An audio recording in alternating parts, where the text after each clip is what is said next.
bakuŋŋaanira nga bagenze kunywa njaga bakuŋŋaana era n'obasanga nga banywa caayi waayo nga banywa njaga eriyo newo Charles gye yanywa caayi naawe kakandi onywayo caayi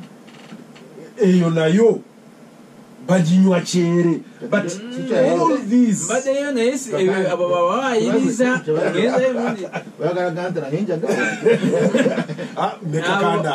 abo bawayiriza kubantera kulya bitamutana na yesi bayenga ukuli. But I thought the problem is to smoke it. No, it's either way. All of it is never twalinga bato nga sikitufu nti bwekimu kubanga ebikola byayo bibisi bwobiteeka mu caayi ono gwe tunywa kati ndoza coronavirus oyinza okumugoba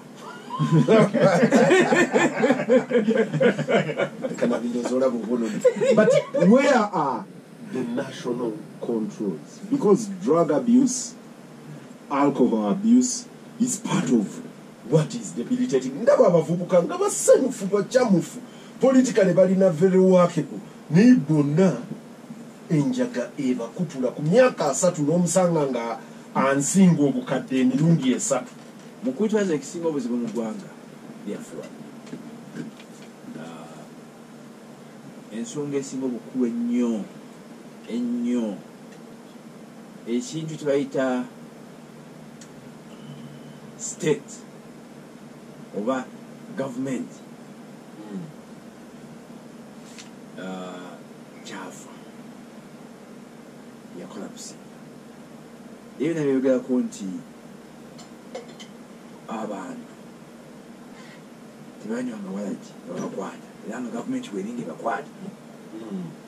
nja kutegeeza wegwedde kukwatibwa kw'abantu nti parish chief n'omutongole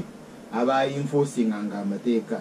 Museveni democratized it. Kati woba olina majority nga banywi b'enjaga basobola okulonda kyamaani w'okukaalo nga munywi w'enjaga. Oyogedde ensonga entuufu nti omutongole mu kitundu omwami omutongole ekitiibwa n'obuyinza bwe yalina mu kiseera ekyo businga ORDC ow'omulembe guno. Obuyinza omutongole bwe yalina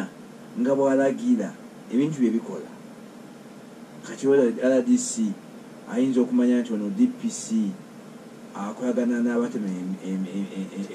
embaawo mu bubbi mu kibira RDC namwepampadekako RDC bamugjawo nebakolayo minyirisafo RDC oyo obuuzanga okitaba kakati ebintu bingi bigenda mu maaso nga enforcement teriwo bino ebintu etwogerako ebyokunywa enjaga naki abantu baffe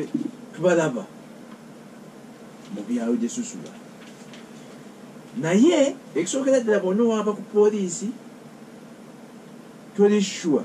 nti owa poliisi gwotegeezezza ensonga eyo tajja kubakubira akasimu nti gundi abadde wano aboogeddeko omanyi John lwaki nseka ebbanga liweseeko emabega kati ndooza myaka nga 10 n'omusobyo abapoliisi y'ewandege abaalinga bakwata abanywi b'enjaga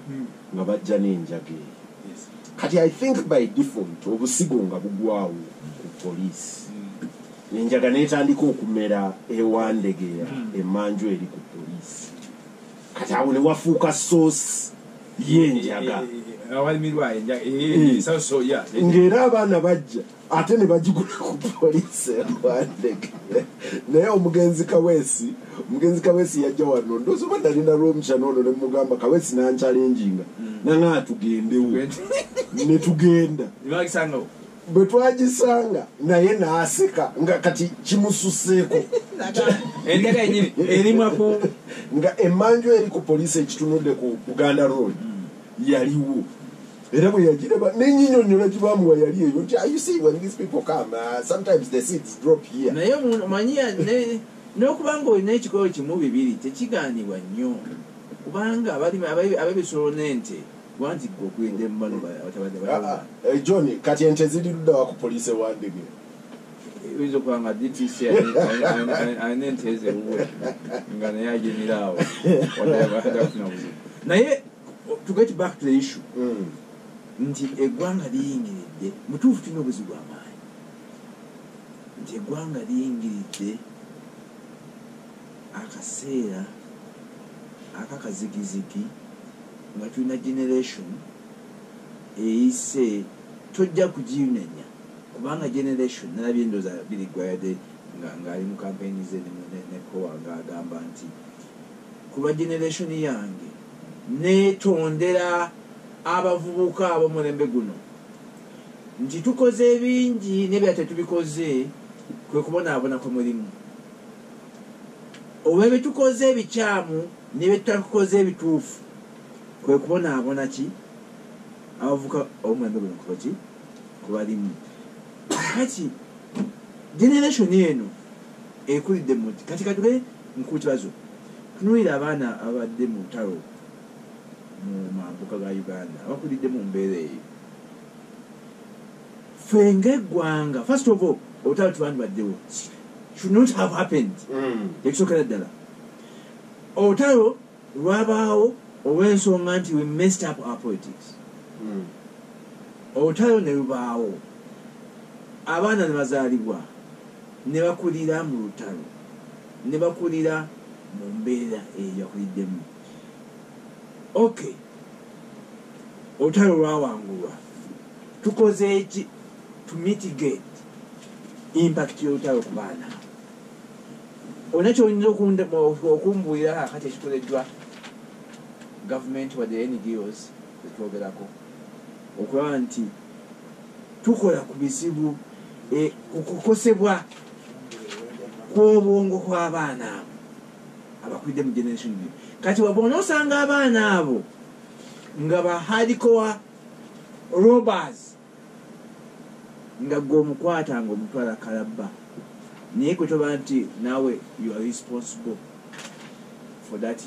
kid a robber at the end of the day. Nebanamawulire Charles Charles nja kudde waka na Charles boyita nalabye prison break e Karamoja and ndaba response enyonyi ani kati mtabani wange nambuuza but what are the most famous prison breaks in the world nga ye kati another movie ali mulanga ya Rembo wali mwenye kati nanonya El Chapo in the world nenga predominantly bali waliyo El Chapo waliyo Escobar abo byabwe byali driven by njaga kati mumbuzi nga mbuza nti wane yabaddemu njaga konza zino prison zaffe size eziri but bwoba oyiseeko mu kitundu ekyo n'otunuulira abantu the whole of actually Karamoja region from Teso kwambuka since the war what have we given to the youth of that area? Actually you are assuming the community abaze emisango abeyo okuvaawo kwambuka wonna what have we given to the children of that area since the war? Tubajjako kifa abavuga emmotoka nga wetoloola Uganda eno abaana abato abali mu myaka egikola babeera ku luguudo nga bakuguza nkooge sizoni y'emicungwa bw'ebeerayo abeera akudde ekibbo kya niimu